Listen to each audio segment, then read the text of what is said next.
Muy bien, muy buenas noches, queridos hermanos, amigos que nos acompañan. Gracias por este tiempo. Gracias, Dani, por los coros compartidos en esta noche. La verdad que es hermoso cantar a Dios y expresar a través de la poesía cantada, a través de las canciones, los coros, experiencias de vida. El último coro que hemos cantado es un coro que quizás no, seguramente, la gran mayoría de los que estamos presentes en esta noche, podemos decir a viva voz: en mi vida has sido bueno. Pero para decir que Dios ha sido bueno en nuestra vida, bien, tenemos que tener una relación con Él. Tiene que haber un ida y vuelta, que no se circunscribe exclusivamente y solamente a este tiempo de reunión donde la iglesia, que está conformada por personas, nos reunimos en este lugar, en el templo, habitualmente. La relación con Dios es algo que comienza una vez y dura para toda la eternidad, porque de hecho venimos a este mundo, o nacemos en este mundo, en una característica común a todos los seres humanos y que no todos quieren reconocer, y es el hecho de que todos somos pecadores y el pecado nos aparta de Dios. Ya sea por naturaleza, ya sea por práctica, ya sea por palabra o por pensamiento, el pecado nos aparta de Dios. Por eso decía recién que aquellos que han tenido esta relación personal y tienen esta relación personal con Dios son los que pueden expresar y podemos expresar: Dios en mi vida ha sido bueno, y por lo tanto puedo cantarle a Él. Quisiera que vayamos a la Biblia, a la Escritura, a la Palabra de Dios, y busquemos un pasaje allí en la carta del apóstol Pablo a los Efesios. Una hermosa carta del apóstol Pablo, escrita entre el año 60 y 62 después de Cristo. Una carta escrita por un hombre que dedicó toda su vida a hablar acerca del amor de Dios, pero también habló acerca de la justicia de Dios y habló acerca de la responsabilidad del hombre ante Dios. Habló de lo que somos nosotros como hombres y mujeres pecadores, pero también habló acerca de esa gran posibilidad que se abre para toda criatura en esta tierra por medio de la obra que Jesucristo hizo allí en la cruz, ocupando tu lugar y mi lugar, muriendo en nuestro lugar. Y entonces cuando Pablo va escribiendo esta carta, que no es muy extensa, él va desarrollando lo que significa la salvación y lo que significa ser salvos.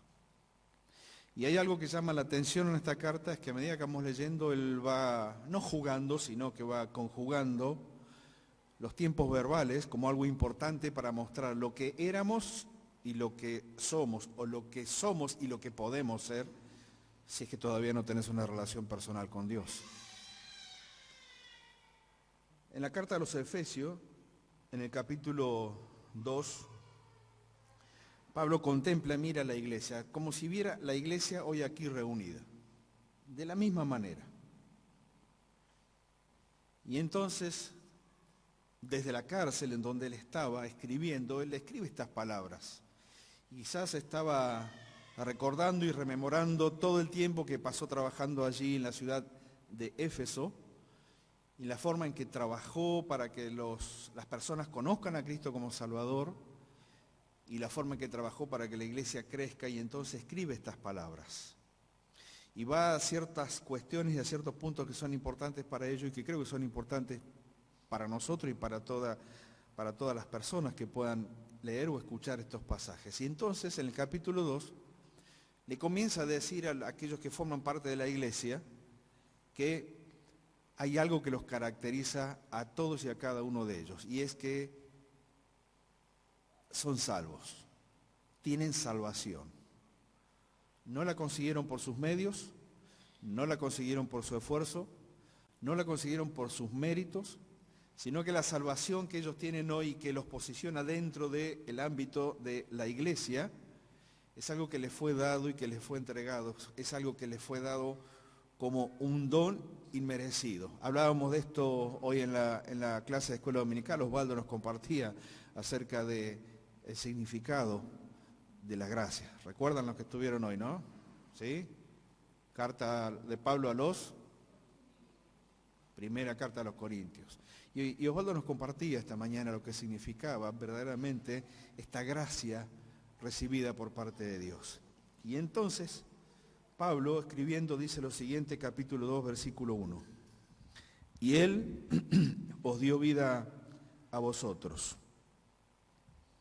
Y esta sola frase ya nos tendría que impactar, porque si dice que Él nos dio vida, significa todo lo contrario, que antes no la teníamos. Y uno podría decir, ¿cómo que no tengo vida? He llegado hasta aquí, me muevo, hoy comí, me alimenté, dormí una buena siesta, descansé, pude visitar a alguien, guardé este tiempo para estar aquí presente. ¿Cómo que no tengo vida? Y en realidad cuando Pablo escribe acerca de la vida, no habla acerca de esta vida natural que se sostiene con toda nuestra maquinaria humana funcionando, nuestro cerebro, nuestro corazón, los pulmones, sistema nervioso, todo lo que somos como creación de Dios, como criaturas de Dios. No se habla de esa vida. Está hablando de aquello que trasciende lo que nosotros somos y hacemos aquí en esta tierra. Está hablando de aquella vida que tiene un propósito y un sentido y que trasciende hacia la eternidad. Y entonces Pablo mira a las personas y les dice que antes no tenían vida. No tenían la vida que viene de parte de Dios. Porque había ciertas condiciones que hacían que esta vida no se manifieste en nosotros. Y entonces, que Él os dio vida a vosotros. Presten atención a los tiempos verbales. Eso fue antes. Muchos de los que estamos aquí presentes en esta noche hemos pasado por una experiencia propia en cuanto a la salvación. En mi caso, a los 14 años en Córdoba, allá en una iglesia en Córdoba capital. En el caso de mis hijos, en nuestra casa, siendo muy chiquitito cuando compartíamos el Evangelio. En el caso de mi esposa, de Marta, con su papá, en la predicación del Evangelio, allá en Sarmiento 615, hace muchos años. Y así cada uno de los que estamos aquí, o muchos de los que estamos aquí presentes, podríamos referenciar un punto en donde nos dimos cuenta de que no teníamos vida. O que la vida que estábamos viviendo no era lo absolutamente plena como para satisfacer lo más profundo de lo que nosotros somos o queremos. Y que no se reduce a tener más o menos en cuanto a lo material, o más o menos en cuanto a lo afectivo, o más o menos en cuanto a una posición. Sino es esa seguridad de que hemos venido a este mundo con un propósito y que Dios está dispuesto a hacer realidad eso en cada uno de nosotros. La vida que realmente vale la pena, la vida que tiene esa trascendencia, la vida que se va edificando día a día para que el día de mañana, pasando de este plano de existencia y ya ante la presencia de Dios, podamos ser recibidos y que Él nos diga, como muchas veces leemos y anhelamos, bien, buen siervo fiel, en lo poco has sido fiel, sobre mucho te pondré. Es una promesa. Y entonces, ciertamente, muchos de los que estamos aquí en esta noche podemos decir, sí, yo no tenía vida. O lo que yo creía que vivía no era vida. Pero hubo un punto, cuando yo comprendí esta necesidad del cambio, y Él fue el que me otorgó la verdadera vida. Y Él os dio vida a vosotros. ¿Cuándo? ¿Cuándo es que yo recibí? Cuando me di cuenta de que, como dice seguidamente el texto, estaba muerto en mis delitos y en mis pecados, en los cuales anduve en otro tiempo, siguiendo la corriente de este mundo, conforme al príncipe de la potestad del aire, el espíritu que opera en los hijos de desobediencia, y entre los cuales también todos vosotros vivimos en otro tiempo los deseos de nuestra carne, haciendo la voluntad de la carne y de los pensamientos, y éramos por naturaleza hijos de ira, lo mismo que los demás. No es que Pablo le está metiendo el dedo en la llaga, porque si hay algo que aprendimos hoy, es que la gracia de Dios no puede convivir con ¿qué? ¿Se acuerdan? ¿Con qué no puede convivir la gracia de Dios? ¿Cómo? Muy bien, ¿viste? Estaban atentos, ¿sí? No, la gracia de Dios, el perdón de Dios no puede convivir con la culpa. Una vez salvos, siempre salvos.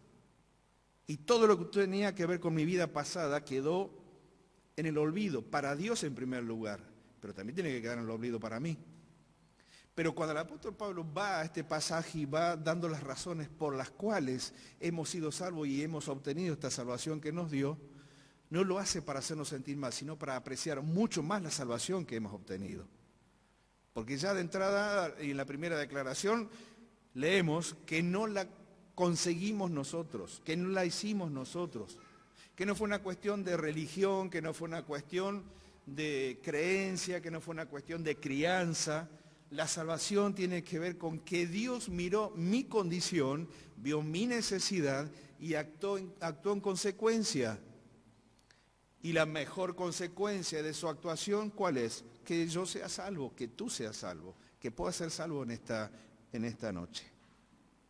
Y entonces va desglosando aquellos elementos que hacen a la vieja vida o cuando no era salvo y no tenía la salvación dada por Dios por medio de la obra de Cristo. Él me dice que yo estaba muerto en mis delitos y pecados. Y es algo que la sociedad de este tiempo le cuesta escuchar y tragar, digerir. Porque una cosa es que le digas a alguien que falló en lo que hizo, o que se equivocó en lo que hizo, o que erró en lo que hizo, y aún estos vocablos forman parte de lo que significa el pecado. Pero otra cosa es que mires el rostro de alguien y le digas, mirá, la verdad, que no lo digo yo en primer lugar, te lo puedo decir por experiencia propia, pero Dios lo dice a través de tu palabra, sos pecador, sos pecadora. Nuestros recuerdos hacia el pasado nos llevan a pensar en cada una de las escenas de nuestra vida en donde le fallamos a Dios, donde le fallamos a otras personas y nos fallamos a nosotros mismos, porque el pecado va en contra de nuestra persona. Y entonces lo primero que tengo que entender es que en esa situación estoy muerto. Y muerto significa separado. Cuando nuestros seres queridos o nuestros conocidos queridos partieron de este mundo, se produjo algo, separación. Y el pecado en la vida del ser humano produce esto en el ser humano en su relación con Dios, lo separa de Dios. No hay ningún esfuerzo de parte del hombre que lo acerque. De hecho, cada uno de los esfuerzos, cada uno de los actos que podamos llevar adelante para acercarnos a Dios, producen el efecto contrario. Porque pretender acercarnos a Dios por nuestro esfuerzo, por nuestra capacidad, es ignorar lo que Dios ya hizo para que nos acerquemos a Él. Y es una forma de rechazar el poder, la voluntad y la capacidad que Dios tiene para salvarnos. Estando muertos en vuestros delitos y pecados, y sigamos prestando atención a los tiempos verbales, le está diciendo a los hermanos de la iglesia, nos dice a muchos de los que estamos aquí presentes en este tiempo, que antes andábamos en otro tiempo, viviendo de esa manera. Seguíamos la corriente que sigue todo este mundo, conforme a una voluntad y a una dirección que este mundo tiene que no nace en el pensamiento de Dios, sino que nace en el pensamiento de Satanás. El Señor Jesucristo describe al diablo y describe a Satanás como el opositor a todo lo que tenga que ver con Dios. Y por supuesto se va a oponer a todos aquellos que tenemos una relación con Dios. Mientras no teníamos relación con Dios, no había ningún inconveniente, porque todos íbamos al mismo lugar que Satanás prefiere para todo ser humano en esta tierra. Porque Jesucristo, describiendo a Satanás, le dice que él es el ladrón que viene a hurtar, a matar y a destruir. Y entonces cada persona que se va de este mundo sin haber arreglado sus cuentas con Dios es alguien que fue arrebatado por Satanás, por el enemigo, y lo llevó hacia una perdición. Y aquí hay una responsabilidad conjunta, porque está el accionar de Satanás en cuanto al devenir y al rumbo de este mundo, pero también está la responsabilidad de nuestros hechos. Y nuestra responsabilidad en cuanto a nuestros hechos nos llevan a ponernos delante de Dios y entender que no merezco la salvación, que no es algo que yo pueda lograr. Y lo único que me queda es inclinar mi rostro y reconocer delante de Dios, no lo merezco, no lo merezco. Y ahí se alza nuevamente la voz diciendo, yo ya lo sé. Como no lo mereces y como no podés, entonces yo sí puedo y yo quiero. Sigue describiendo y nos va describiendo de esta manera. El espíritu de este enemigo de Satanás opera en todos los hijos de desobediencia, lo somos por naturaleza. Vivíamos de esa forma, dejándonos llevar por nuestros deseos, por nuestras pasiones y por nuestros propios gustos, ajeno a lo de Dios. De hecho, cuando definíamos en las clases de escuela dominical lo que es ser santo, no tiene absolutamente nada que ver con lo que la iglesia oficial realiza habitualmente o de tanto en tanto. Designa a dedo quién es santo y quién no lo es. Cuando Dios dice que todos aquellos que han accedido a la salvación por Él dada, por Él otorgada, por gracia, por misericordia, a través de la obra de la cruz, dice que son santos. Entonces la iglesia está conformada por hombres y mujeres que vivimos de esta manera, pero por haber tenido este encuentro con Cristo, habernos encontrado de esta manera con Dios, pasamos a formar parte de este maravilloso estatus, si se quiere, que es precisamente ser santos para Dios. Y yo muchas veces me miro y me pregunto, ¿santo? ¿Yo soy santo? Bueno, la santidad es una cualidad que no teníamos, una capacidad que no podíamos desarrollar. Pero la verdad es que cuando Dios nos mira a través de la obra que Cristo hizo a nuestro favor, habiendo recibido, Dios nos mira como ve a su Hijo.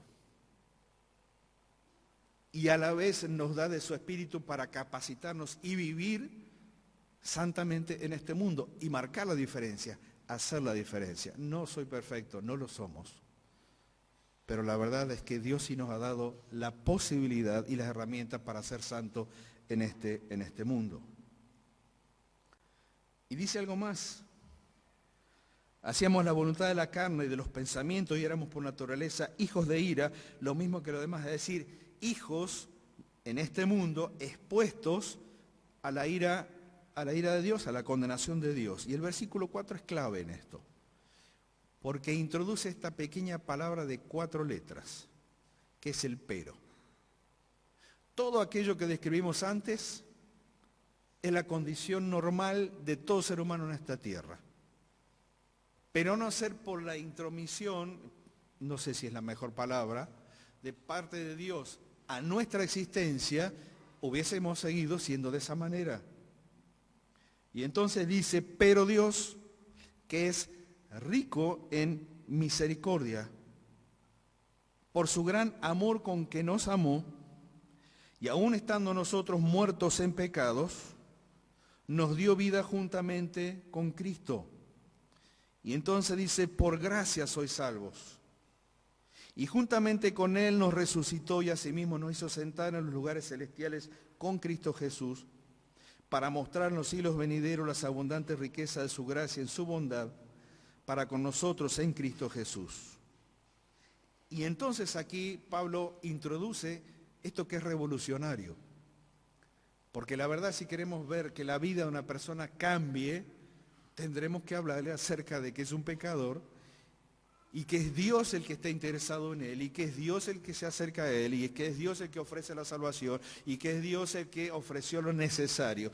Y esto necesario para la salvación no es una religión, no es simplemente una creencia, no es la dirección de un pensamiento positivo. Esto necesario es una persona. Por eso menciona a Cristo Jesús. La salvación viene de parte de Dios cuando Él entrega a su Hijo unigénito, a su único Hijo, a ocupar tu lugar y mi lugar en una condenación, en la cruz. Lo que a mí me correspondía por mis hechos, lo que a vos te correspondía por tus hechos. Jesucristo muere en la cruz del Calvario, un hecho que se recuerda medianamente en las Pascuas, con procesiones y representaciones y un montón de cosas más, y parece que terminan las Pascuas, cerramos los libros, guardamos los elementos, guardamos la cruz, y ya pasó el tiempo de reconocer a Cristo o pensar en Él, y sin embargo Jesucristo sigue obrando activamente a través de su iglesia para alcanzar a las personas, no solamente en Pascuas, sino todos los días del año, hasta que Él nos venga a buscar. Y la obra de Jesucristo allí en la cruz del Calvario nos muestra precisamente lo que significa cuánto Dios te ama, cuánto Dios nos amó a los que ya hemos conocido este amor. Pero te muestra cuánto Dios te ama, porque entregó lo único, precioso y valedero que existía en el cielo desde toda la eternidad, precisamente su Hijo. El apóstol Pablo después desarrolla ciertas ideas al respecto y dice, bueno, con todo, quizás alguno se animaría a entregar a alguien por alguien en caso de que sean de la misma calidad, un bueno por un bueno. Pero ¿quién entregaría a su propio hijo por alguien que no se lo merece? ¿Quién entregaría a su hijo por alguien que es ajeno y opuesto en todo sentido a nosotros? Por supuesto que ninguno de nosotros lo haría. Y esa es la locura de la cruz. Porque muchas personas tropiezan en ese punto. ¿Cómo puede ser que yo siendo pecador, Dios me ame de tal manera que me entregue a su propio Hijo a que ocupe mi lugar, muera por mí, y entonces de esa manera puedo yo obtener la salvación? Es que el plan no es nuestro, el plan es de Dios. El plan no es nuestro, el plan es de Dios. La voluntad no es nuestra, la voluntad de Dios.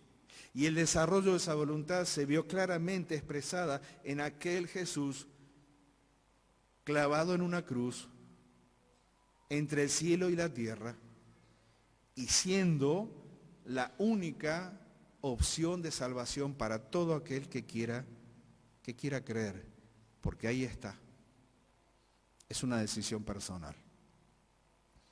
Yo no puedo otorgarle salvación a mis hijos, aunque ahora ya son salvos, pero si tengo que pensar más cercanamente a mis afectos, yo no puedo otorgarle salvación a mis nietos, la nueva clase de amor que Dios nos ha dado en familia. Yo no puedo darles la salvación a ellos, pero sí puedo mostrarles lo que significa que Dios los ame, a través de mis hechos, a través de mis palabras, pero principalmente a través de la Biblia, la palabra de Dios, y mostrándole desde pequeño lo que significa que Dios nos ame de esta manera. ¿Cuál es el objetivo de la salvación? En primer lugar, darnos vida eterna. Una persona que pide perdón por sus pecados y que reconoce que es pecador ante Dios, recibe inmediatamente la vida eterna, es decir, la vida que no tenía antes. ¿Se acuerdan las primeras palabras? Él os dio vida. Él os dio vida a vosotros.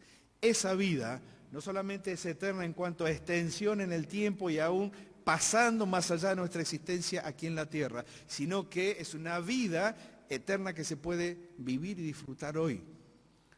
Porque hay ciertas cosas que van desapareciendo cuando uno tiene la vida de Dios. En primer lugar, como si fuera un subtema, pierdo el miedo a la muerte. Ya la muerte no es un problema, no es un tropiezo, no es una dificultad, es una realidad. Pero no es un problema en cuanto a las consecuencias. Porque la misma palabra de Dios nos indica que sí hay consecuencias cuando uno muere. O tiene salvación eterna que Dios ofrece, o tiene condenación eterna que Dios declara para él o para ella. Entonces, esta salvación que Dios nos ha dado, que Dios nos da, no solamente es eterna, sino que también me coloco en un lugar de privilegio en mi relación con Él y en nuestra relación con Él. Porque la verdad, queridos hermanos, si nos ponemos a pensar, cuando nos relacionamos con Dios, nos relacionamos con el Dios que es eterno, que no tiene principio ni fin, que pensó esta creación para gloria de Él, y que pensó para que nosotros habitáramos en la tierra para darle gloria a Él. El pecado del hombre lo echó a perder, pero ahí está la acción de Dios dándonos vida y vida abundante, para que en el tiempo que nos toque vivir en esta tierra sea un tiempo que valga realmente la pena. No estamos relacionados simplemente con un poderoso en este mundo. No, estamos relacionados con el Dios eterno, con el Dios eterno. Pero para que no quede ninguna duda en cuanto a esta salvación que nos ha dado, dice en el versículo 8, porque por gracia sois salvos por medio de la fe, y esto no de vosotros porque es un don, un regalo de Dios, y no por obras para que nadie se gloríe, porque somos hechura suya, creados en Cristo Jesús para buenas obras, las cuales Dios preparó de antemano para que anduviésemos en ellas. Para que no quede ninguna duda con respecto a esto, dice Pablo, dice Dios en su palabra, que somos salvos por medio de la fe, somos salvos por medio de creer en esta propuesta maravillosa que solamente Dios nos podía hacer. Somos salvos porque Él nos quiso salvar, pero somos salvos porque Él nos puede salvar, y somos salvos porque gratuitamente Él nos ofrece la posibilidad de serlo. Y excluye cualquier esfuerzo nuestro. No es de ustedes, dice Dios. Esta salvación, esta vida eterna que tienen, no la ganaron, no la obtuvieron. Jamás podría ser por nuestros medios. Y si alguno dijera, bueno, pero yo tengo la posibilidad de hacer buenas obras para alcanzar el cielo, Dios dice, no. Y eso va en contra de nuestro orgullo, ¿verdad? Porque si hay algo que nos encanta hacer es obtener cosas por medio de nuestro esfuerzo y nuestra capacidad. ¿Está mal hacerlo? No está mal hacerlo. De hecho, el ser humano se mueve también dentro de esta bondad, ¿sí? Que a veces tiene buenos motivos y a veces no lo tienen, y a veces son motivos para hacerse ver o motivos para ocupar un lugar o para obtener algo más a cambio. Y Dios dice, no es por obras, para que nadie tenga la posibilidad de decir, hey, yo lo obtuve, fui yo, fueron mis capacidades, fueron mis talentos, fueron mis esfuerzos. Yo obtuve, realmente pude llegar al cielo porque hasta el último escalón hice el esfuerzo para hacer. Y Dios dice, no es así. No por obras, para que nadie se gloríe. Y lo único que Dios nos dice finalmente es que toda buena obra que podamos hacer ya las preparó Él de antemano para que comencemos a vivir en esta nueva vida que Él nos da y que Él nos propone. Miren, si hay algo que caracteriza todo este pasaje que hemos leído es precisamente que el ser humano sin Dios está perdido. Está perdido. Repasemos rápidamente qué es lo que hace que estemos perdidos para Dios, muertos en delitos y pecados, andando, siguiendo la corriente de este mundo, conforme a la voluntad de Satanás. Vivimos en nuestros deseos y nuestra carne. Hicimos lo que quisimos. Nuestros pensamientos se alejaban de Dios. Por naturaleza sujetos a la ira de Él, lo mismo que toda persona en esta tierra, perdidos para Dios. Ahora, ¿hay alguna buena noticia para un perdido aparte de lo que hemos leído hoy? Les invito a que vayamos rápidamente al Evangelio de Lucas, capítulo 15.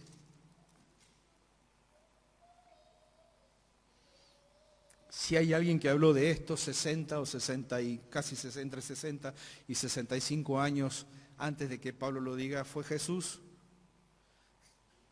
Nada de lo que Pablo dice surge de su imaginación, surge de una línea de pensamiento de parte de Dios expresada en su palabra, expresada en la enseñanza de Jesucristo, pero también expresada en lo que hemos leído ahora.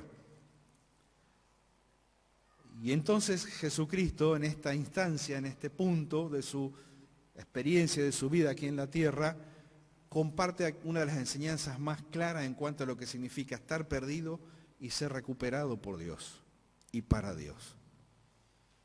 Y comparte o expresa esto de estar perdido con tres comparaciones. Una oveja, una moneda y un hijo.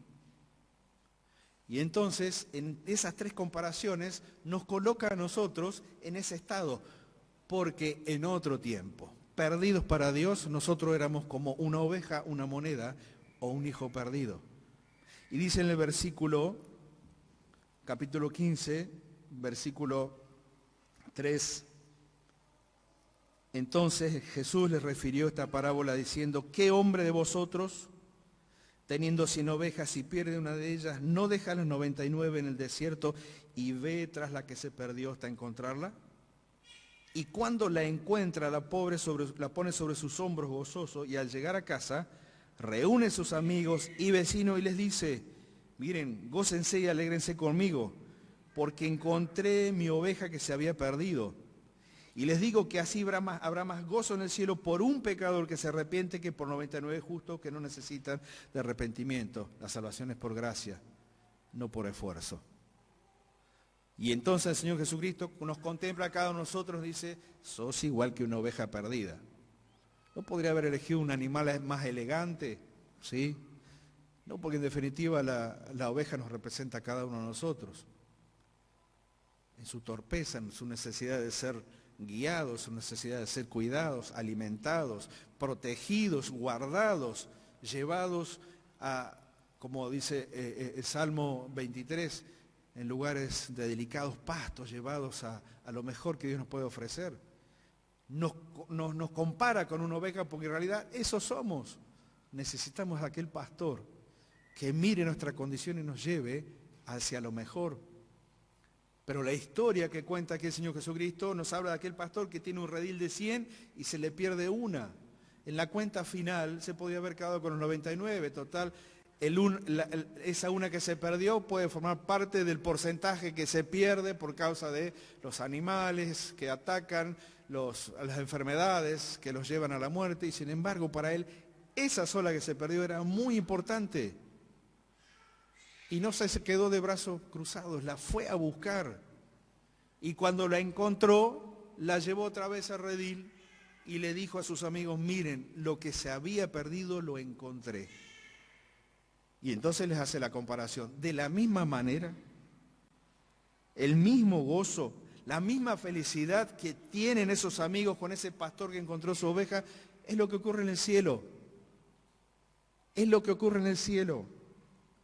Por un pecador que se arrepiente, porque puede ser que haya 99 que no quieran saber nada con Dios y que no quieren arrepentirse. Para Dios el valor de esa oveja que se arrepiente, de esa persona que se arrepiente, es inconmensurable. No lo podemos medir, salvo que contemplemos la obra de la cruz. Esa es la medida de nuestra salvación. Jesús muriendo por mí. La segunda comparación. Y nos cuenta en el versículo 8 un relato cotidiano. O qué mujer que tiene 10 dracmas y pierde una, es un tipo de moneda, no enciende la lámpara y barre la casa y busca con diligencia hasta encontrarla. Y cuando la encuentre, reúne a sus amigas y a sus vecinas diciendo, mire, alégrense conmigo, porque encontré la moneda que había perdido. Y otra vez la comparación. Así dice Jesús, os digo que hay gozo delante de los ángeles de Dios por un pecador que se arrepiente. Algo cotidiano, una mujer que está limpiando su casa y de repente aquel collar que se le daba en el desposorio con esas monedas, esas dracmas, se pierde una, me quedan 9, ¿para qué voy a buscar? ¿Y qué es lo que hace? Barre la casa, utiliza la luz, busca por todos lados y es la gran imagen que tenemos de Dios actuando, buscando nuestra vida, porque ¿cuántos de los que estamos aquí podemos decir, de este lugar me rescató Dios? De esta situación Dios me rescató. De esta práctica Dios me rescató, de este mal hábito Dios me rescató, de este vicio Dios me rescató, de esta situación límite de mi vida Dios me rescató. ¿Por qué? Porque nos buscó, el buscador incansable, ese es Dios. Y entonces cuando nos compara con esta moneda que se había perdido, dice, de la misma manera en que la busqué y la encontré y me produjo gozo, o podría haberlo dicho así la mujer, el Señor Jesucristo dice, de la misma manera hay gozo en los cielos. Yo me gozo, dice el Señor, y hay gozo delante de los ángeles de Dios, porque un pecador se ha arrepentido. Y por último, nos cuenta la tercera parte de la historia. Ya no es un animal, ya no es un elemento. Aquí son personas las que interactúan. Y cuenta la historia de aquel hombre, padre de 2 hijos, uno mayor y uno menor. Y uno de los hijos, el menor, dice: padre, dame la parte de la herencia que me corresponde. Adelantándose a que el padre se muera, le pide lo que a él le correspondía, porque evidentemente lo que vivía con el padre, lo que vivía con su papá, no le satisfacía, no le llenaba. Y necesitaba ir a buscar y conocer en otros lugares otro tipo de vida que la que tenía dentro de su casa.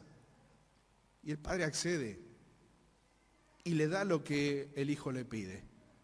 Y despreciando completamente la familia, el cuidado familiar, la atención del padre, se centra egoístamente en su propia persona y con aquello que ni siquiera él había obtenido por esfuerzo de su trabajo, sino que era herencia, lo toma y se va. Y nos dice el texto que se fue a una ciudad apartada. Y allí despilfarró todo lo que tenía, al punto que terminó solo, comiendo o anhelando comer lo que comían los cerdos, que eran las algarrobas. Y en ese punto de inflexión en su vida dice que vuelve en sí y piensa en todo aquello que había perdido. Y entonces dice: ¿cuántos en la casa de mi padre, jornaleros, tienen para comer? ¿Cómo estoy viviendo de esta manera? Pero voy a hacer algo. Porque ya que me doy cuenta de cuál es mi condición, sé hacia dónde tengo que ir. ¿Se acuerdan? Él os dio vida a vosotros cuando estabais muertos en vuestros delitos y pecados. Y entonces él mira su propia vida, su condición, y dice: me levantaré e iré y encontraré con mi padre y le voy a decir lo que en realidad tuvimos que decir muchos de los que estamos aquí: perdóname, porque la verdad que despilfarré mi vida en muchos años y en muchos aspectos cuando tuve la posibilidad de creer tu mensaje, ser salvo y vivir distinto. Porque ¿cuántas veces se nos predicó el Evangelio? ¿Cuántas veces se nos predicó el Evangelio? Y él se levantó y salió con esta voluntad y con este deseo. Y el Padre, dice el versículo 20, levantándose vino a su padre, y cuando aún estaba lejos, el padre lo vio. Esto nos da a entender el corazón y la voluntad del padre hacia un hijo que se había ido. Dios es ese padre constante. Dios es ese padre que te puede mirar de lejos, pero su anhelo y su voluntad es que no te pierdas. Dios es aquel padre que está esperando que vuelvas en ti, en tu forma de pensar y en tu forma de actuar, y que te des cuenta de que lejos de Él nada podemos hacer. Y entonces el hijo corrió, y cuando aún estaba lejos lo vio el padre, fue movido a misericordia, y el padre corrió y se echó sobre su cuello y le besó. Y el hijo le dijo: Padre, he pecado contra el cielo y contra ti, ya no soy digno de ser llamado tu hijo. Pero el padre dijo a sus siervos: saquen lo mejor de mi casa, vístanlo, báñenlo, pongan un anillo en su dedo, pongan un calzado en sus pies, traigan lo mejor del ganado, vamos a hacer una gran comida, hagamos fiesta, porque mi hijo estaba muerto y ha revivido, se había perdido y es hallado. Y comenzaron a regocijarse. Esto que hemos leído hoy, que hemos compartido en esta noche, se aplica tanto para los hermanos de la iglesia en Éfeso, donde leímos el primer pasaje, pero también se aplica hoy.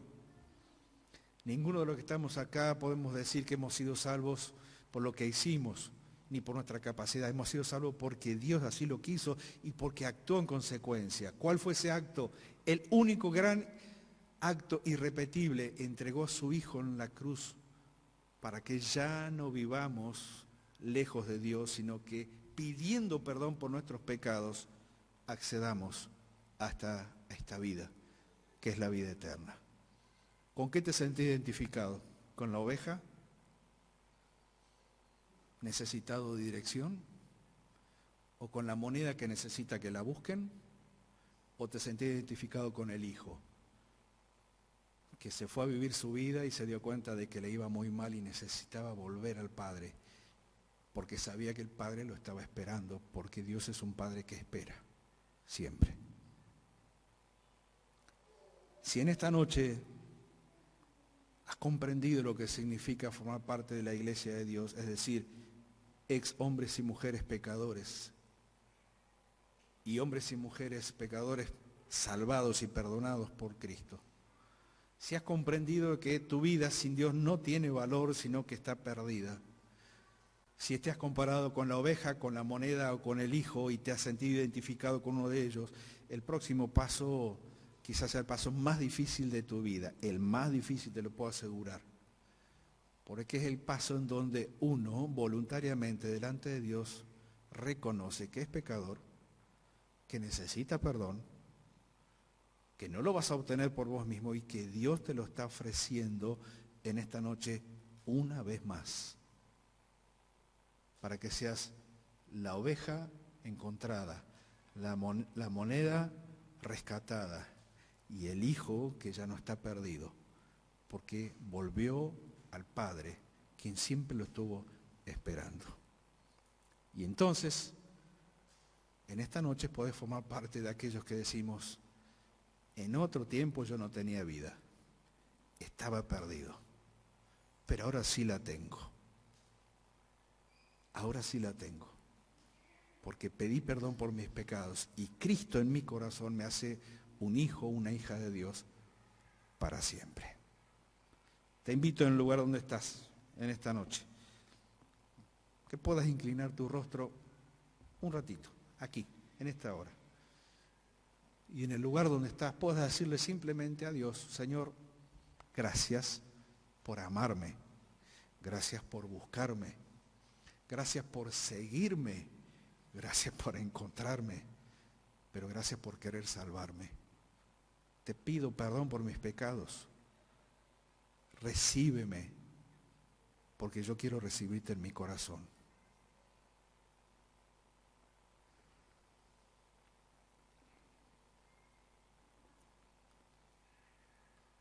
Padre que estás en el cielo, te damos gracias por la oportunidad que nos has dado, Señor, de compartir tu palabra. Nuestro anhelo es que esta noche todos los que estamos aquí presentes podamos cantar aquello de en mi vida ha sido bueno, en mi vida ha sido fiel. Porque a partir de hoy, Señor, todos los que estamos aquí presentes tenemos una relación contigo.